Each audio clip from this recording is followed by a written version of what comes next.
A paz do Senhor Jesus. Amém. Hoje nós vamos dar continuidade.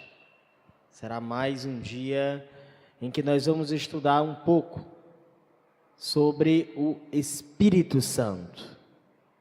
Quem é o Espírito Santo? Como ele veio? Onde ele fica? Qual é o papel do Espírito Santo nas nossas vidas? Qual é a verdade que a palavra de Deus nos ensina a seu respeito?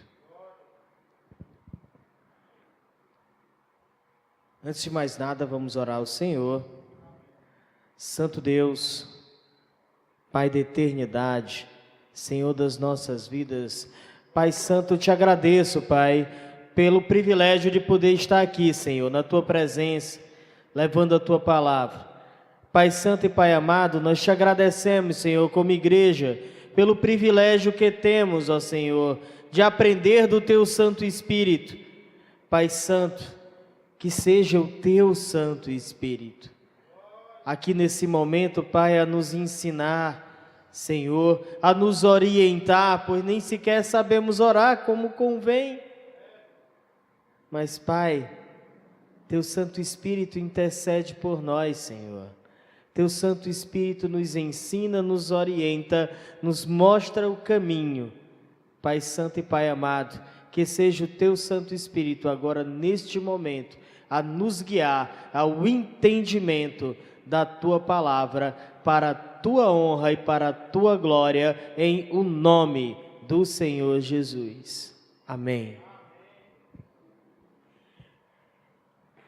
Nós vamos começar hoje com o Evangelho de João. O que o Evangelho de João nos reserva sobre o Espírito Santo? E vamos começar abrindo em João, capítulo 7.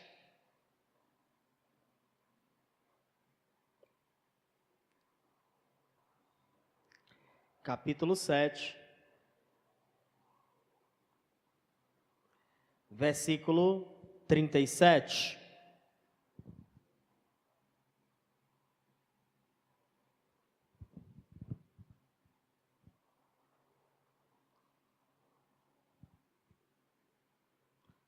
Versículos 37 e 38, assim diz a palavra do nosso Deus.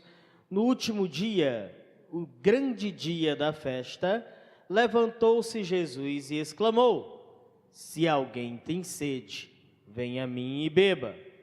Quem crê em mim, como diz a Escritura, do seu interior fluirão rios de águas vivas, água viva.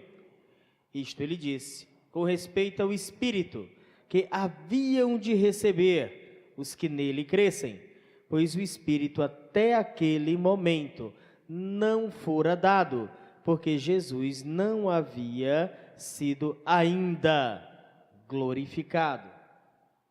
Glória a Deus. Vamos começar a destrinchar. Nós aprendemos que para entendermos melhor a palavra, nós temos que ser investigadores curiosos e viver de fazer perguntas ao texto.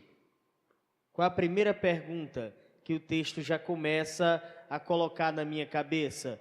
No último dia, o grande dia da festa. Qual é a primeira pergunta, então?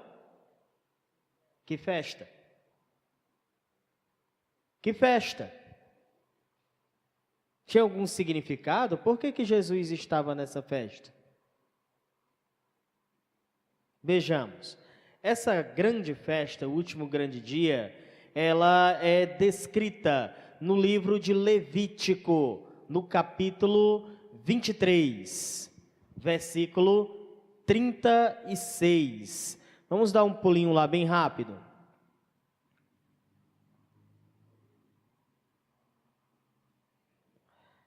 Quando nós entendemos aonde Jesus estava, nós começamos a entender o contexto e o porquê de assim ele ter falado.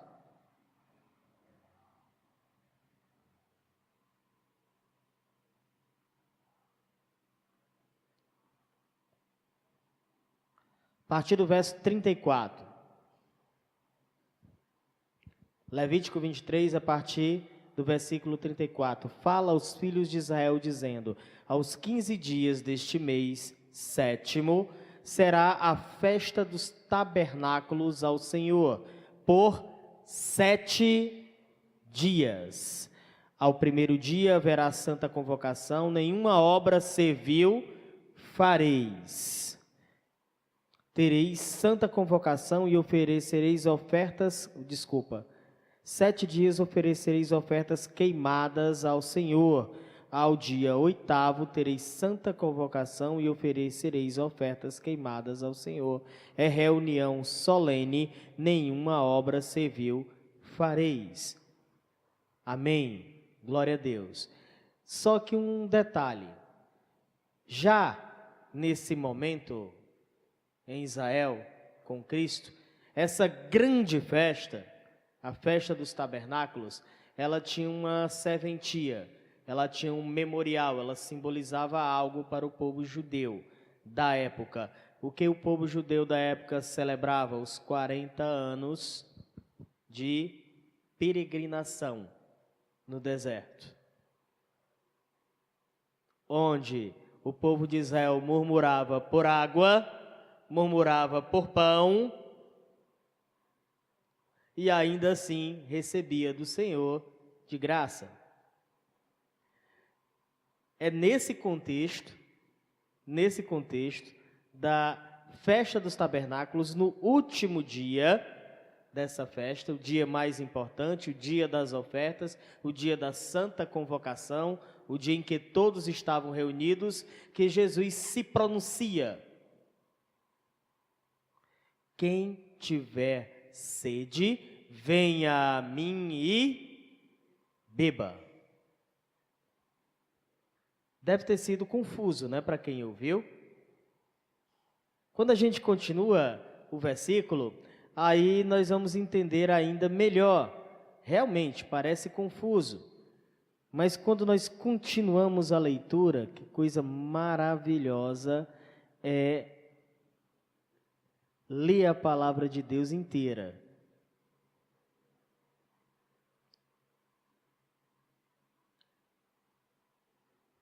É aí aonde Jesus se pronuncia.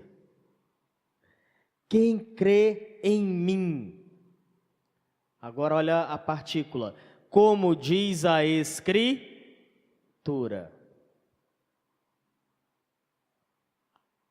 Próxima pergunta.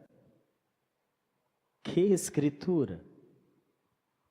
Óbvio, a palavra de Deus. E o que quer dizer?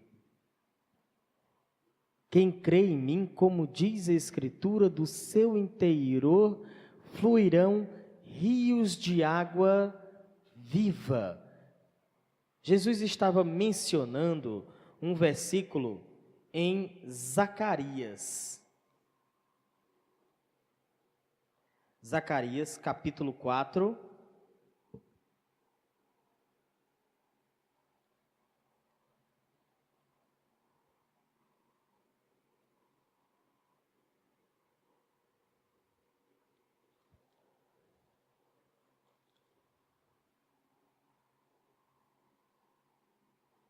Não, minto. Zacarias 14, versículo 8.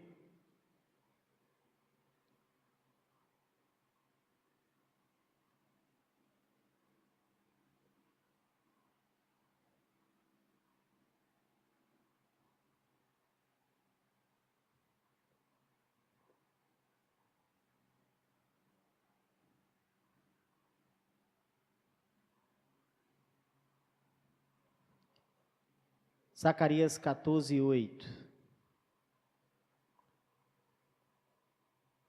Naquele dia também sucederá que correrão de Jerusalém águas vivas, metade delas para o mar oriental e outra metade até o mar ocidental. No verão e no inverno sucederá isto. O Senhor será rei sobre toda terra. Naquele dia, um só será o Senhor e um só será o seu nome. É uma profecia. Então, naquele momento, Jesus se põe, se coloca, se posiciona como o Messias. É quem crê em mim. Quem crer em mim receberá em seu interior algo que não vai ter fim, algo infinito. E se nós continuarmos a leitura, mais uma vez voltando a João, que é para a gente entender e eu parar de confundir a cabeça de vocês.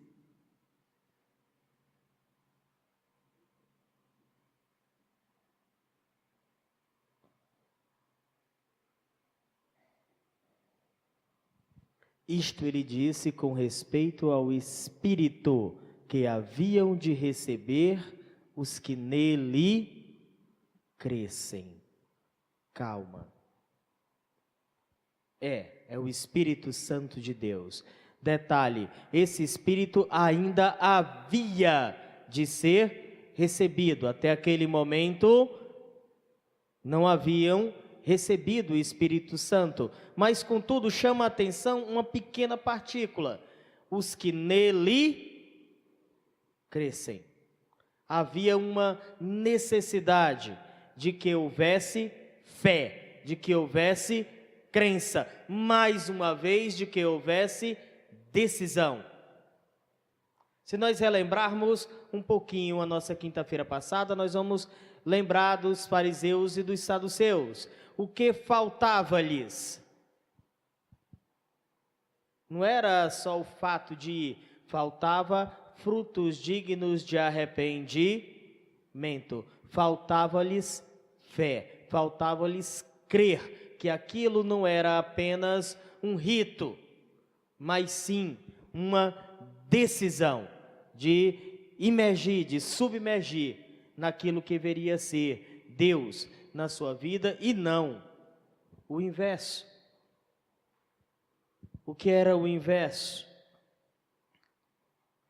O inverso é o homem no centro, ao invés de Deus no centro. O inverso é quando nós nos controlamos a si mesmos, quando nós decidimos por nós mesmos, ao invés de morada do Espírito, nós permitirmos que o Senhor é que nos governe.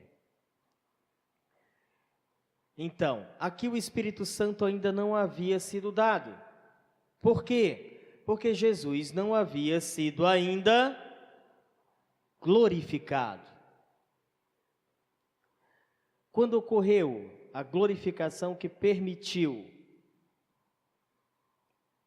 que o Espírito Santo viesse até nós? Foi na sua morte? Ou na sua ressurreição? Na morte, Jesus vence o diabo. Na ressurreição, Jesus vence a própria morte. A mesma não tem mais domínio sobre ele. E Jesus emerge ressuscitado e glorificado. Assim ele subiu ao Pai em glória. E pôde cumprir uma promessa que ele fez, que nós vamos entender agora em João capítulo 14.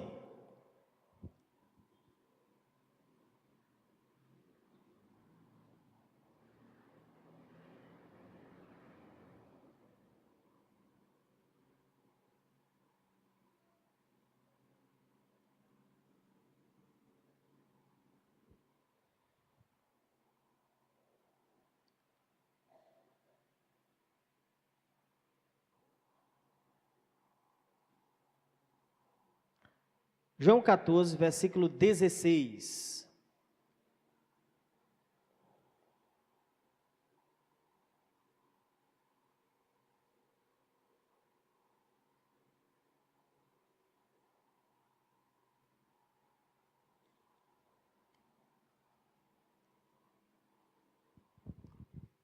E eu rogarei ao Pai, e Ele vos dará outro Consolador, a fim de que esteja para sempre convosco, o Espírito da verdade, que o mundo não pode receber, porque não no vê, nem o conhece. Vós o conheceis, porque ele habita convosco e estará em vós. Glória a Deus. Olha só que maravilha. O que nós temos aqui de destacar? Que perguntas temos a fazer? O próprio Cristo roga ao Pai. Eu vejo aqui de uma forma muito intrínseca, de uma forma muito veemente, Pai, Filho e Espírito Santo trabalhando juntos. É um dos versículos em que eu vejo isso de uma forma muito clara. O Filho roga ao Pai para que envie o Espírito, a fim de que ele esteja para sempre conosco. Se nós lembrarmos lá de João, capítulo 17, a oração sacerdotal, nós nos lembramos no versículo 21, que o Pai, que o Senhor nos roga para que nós sejamos um com o Pai, da mesma forma como Ele é com o Pai. Para quê? Para que o mundo creia que Jesus Cristo foi enviado à Terra. Para que o mundo creia que o Espírito foi enviado à Terra, se faz necessário que nós sejamos aqueles que exalam esse Espírito. Que nós sejamos aquele em quem as pessoas verão esse Espírito. Na nossa atitude, no nosso falar, no nosso dia a dia. E quem sabe ainda lembrando de uma frase de um famigerado, conhecido nosso chamado Calvino. Pregarei a palavra de Deus todos os dias da minha vida, e se preciso for, usarei as palavras.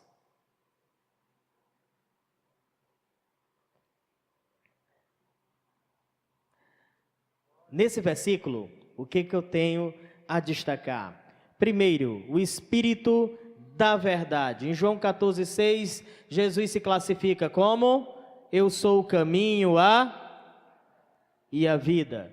Então esse Espírito é o Espírito de Deus, é o Espírito do próprio Cristo, que o mundo não pode receber, porque não no vê nem o conhece. Se nós observarmos os versículos anteriores, havia um único critério para que alguém recebesse o Espírito, era que se cresce nele. De fato, sem fé é impossível agradar a Deus. Não tem como, não dá. Não dá para agradar, não dá para vir para a igreja. Não dá. Não dá para se ajoelhar e orar, sem crer que Ele está ouvindo, sem crer que Ele é real, sem defender aquilo que Ele nos ensinou e sem ter ciência plena e convicta de que o Seu Santo Espírito realmente nos assiste.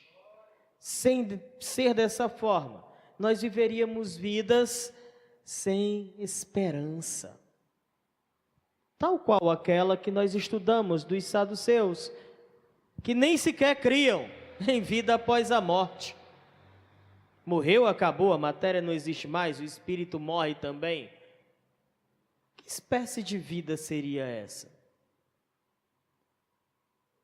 Seria a vida de quem confia apenas aqui, nesse plano, de quem confia apenas aqui, nas coisas do mundo. Então vamos construir, vamos fazer, desfazer, porque quando enfim lá formos, já que o Espírito não existe, já que não existe espiritual, então por que viver para Cristo? Por que viver para Deus? para ter o Espírito Santo de Deus, é necessário que você tenha certeza sem sombra de dúvida. Certeza sem sombra de dúvida. O Deus é o mesmo. Mas se nós tivermos fé do tamanho de um grãozinho de mostarda, e eu não duvido dessa palavra, porque eu sei quem disse, aí certa vez eu peguei um grão de mostarda e fiquei com muita vergonha. Um grão de mostarda é menor do que um grão de alpiste. Para a gente ver, tem que colocar em um cantinho branco, assim, alguma coisa, e olhar muito de pertinho. Mas Jesus disse, se a minha fé fosse do tamanho daquele grão de mostarda, eu diria um monte para passar de um outro lado e ele passaria. E nada me seria impossível. Eu ainda não fiz nada disso. Ainda não passei um monte de um canto para o outro.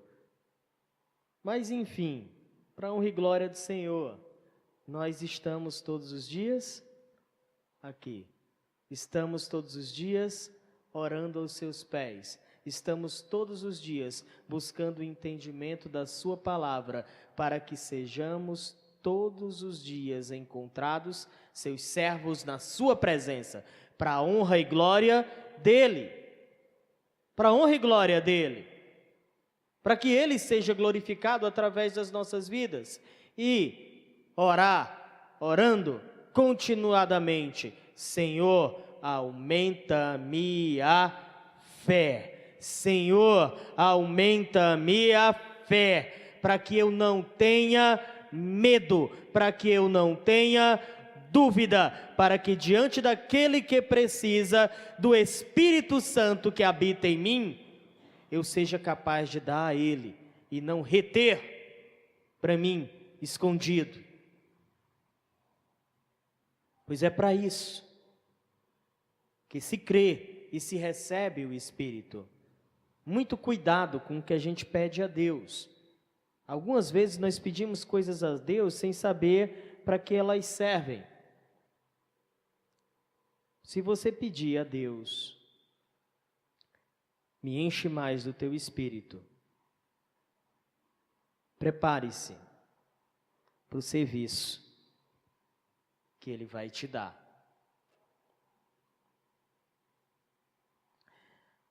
Continuando.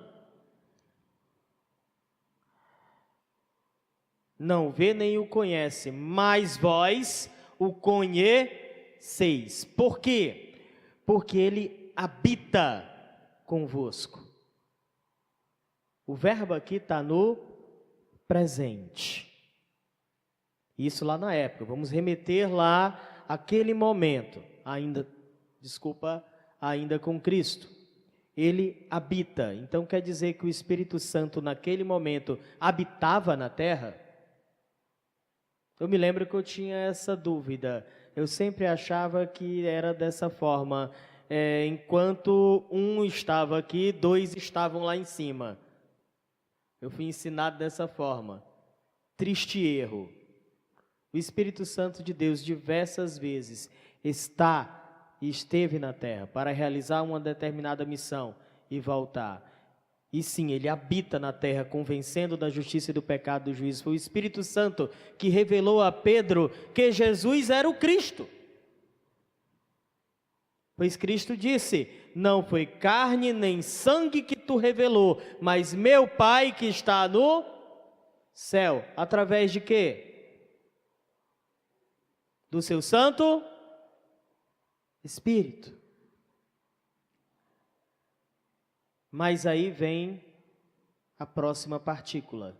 E estará em vós. Eis a diferença. Naquele tempo, o Espírito Santo habitava a terra. A promessa de Deus é que o Espírito Santo agora habitará em nós. O Espírito Santo de Deus fará de nós morada, para a sua honra e para a sua glória. E isso realmente se efetivou? Isso realmente foi real?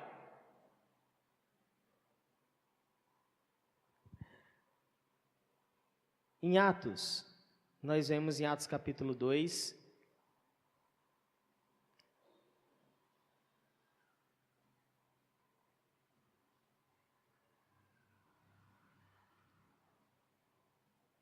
ou melhor, vamos primeiro para Atos capítulo 1.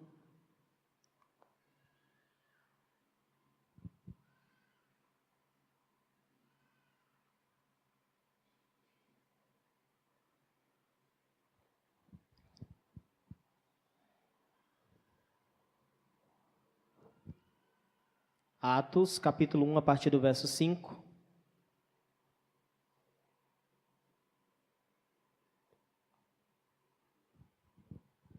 Porque João, na verdade, batizou com água, mas vós sereis batizados com o Espírito Santo. Vocês percebem que agora não tem mais o "e com fogo"? Eu disse que a palavra batismo com o Espírito Santo e com fogo só aparece 2 vezes por ocasião da presença dos fariseus e saduceus, que não procuravam o batismo como deveria ser e desagradavam a Deus. Mas agora ele afirma apenas, Jesus disse que batizaria com o Espírito Santo e com fogo. Agora aqui, falando diretamente aos discípulos, falando diretamente aos servos do Senhor, ele não mais afirma em batismo com fogo, mas apenas em batismo com o Espírito Santo. É porque é o único que interessa. Não muito depois desses dias, então os que estavam reunidos lhe perguntaram: Senhor, será este o tempo que restaures o reino a Israel?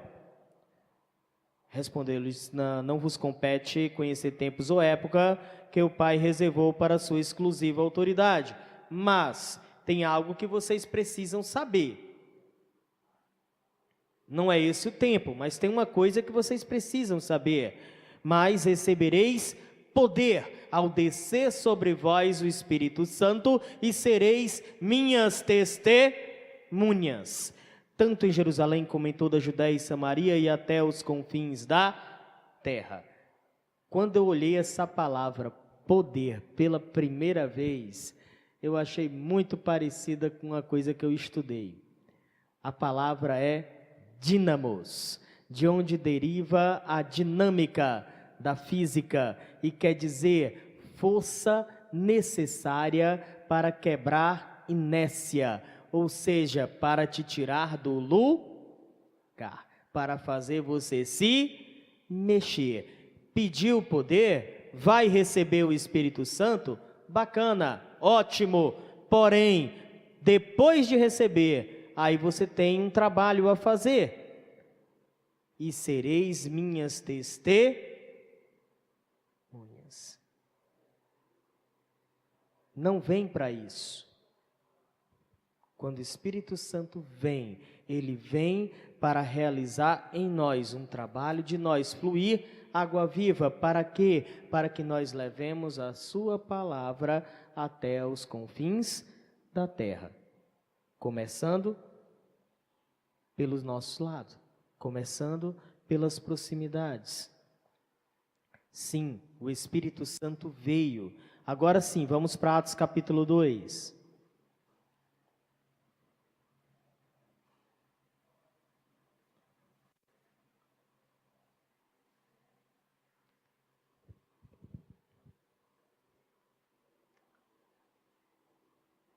Versículo 1.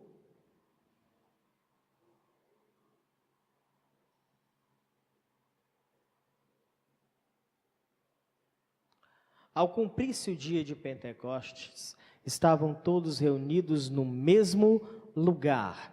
De repente veio do céu um som, como de um vento impetuoso, e encheu toda a casa onde estavam assentados. Detalhe, eles estavam em uma casa. E apareceram distribuídas entre eles línguas como de fogo, aparência de fogo, e pousou uma sobre cada um deles. Todos ficaram. Interessante como não foi falada a palavra batismo, mas foi falada a palavra cheio. Cheio, preenchido.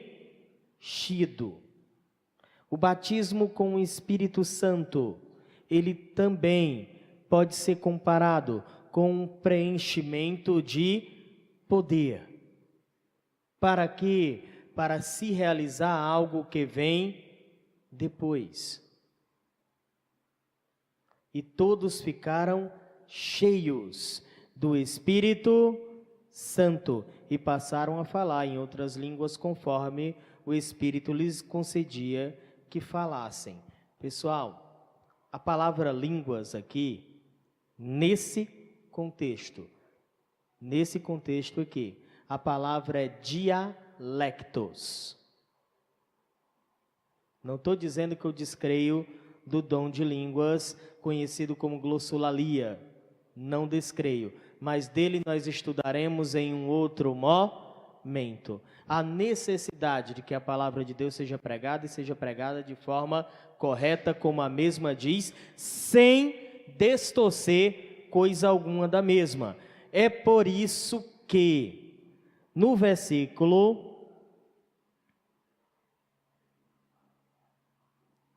8, e como os ouvimos falar, cada um na nossa própria língua materna. Naquele momento, o dom de línguas do Atos capítulo 2, ele foi um entendimento geral de linguagem. Todas as pessoas ficaram perplexas, porque ouviam eles falando de Deus e das glórias de Deus, cada um na sua própria língua. Naquele momento haviam, na festa de Pentecostes, diversas nacionalidades, todas juntas. Sobre o restante deste dom, em especial, nós vamos trabalhar em um outro momento. Desde a promessa em João até Atos capítulo 2, nós vemos que Jesus prometeu. Nós vemos depois que o Espírito Santo veio. E agora, para a gente terminar, 1 Coríntios capítulo 6,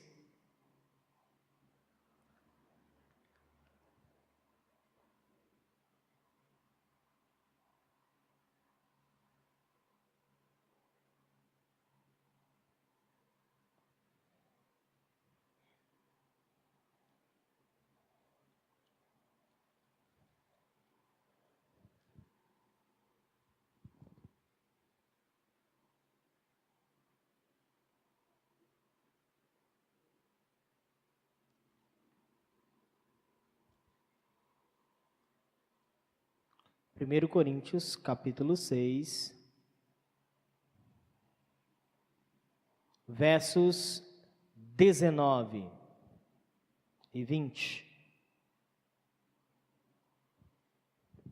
E hoje, acaso não sabeis que o vosso corpo é santuário do Espírito Santo que habita em vós, o qual tendes da parte de Deus, e que não sois de vós mesmos?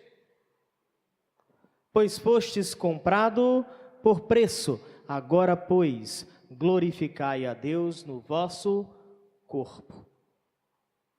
O entendimento de hoje é: Jesus prometeu o Espírito Santo, Jesus cumpriu, o Espírito Santo veio, e hoje nós somos morada do Espírito Santo de Deus. Para quê? Para sermos testemunhas daquilo que Ele fez por nós. Para sermos testemunhas de que o Espírito Santo de Deus é real. para sermos testemunhas de que realmente Ele intercede, de que realmente é Ele quem prega, é o Espírito Santo quem prega e tem que ser Ele quem prega. E que nós não descremos do Espírito Santo. Contudo, nós vamos continuar aprendendo sobre Ele segundo a sua palavra e não segundo a nenhum ismo, não segundo a nenhuma tradição, não segundo a nenhuma religiosidade, tal qual fizeram os fariseus da época. Nós não faremos, seremos hoje e para sempre rendidos à palavra de Deus. Deus abençoe vocês em nome de Jesus.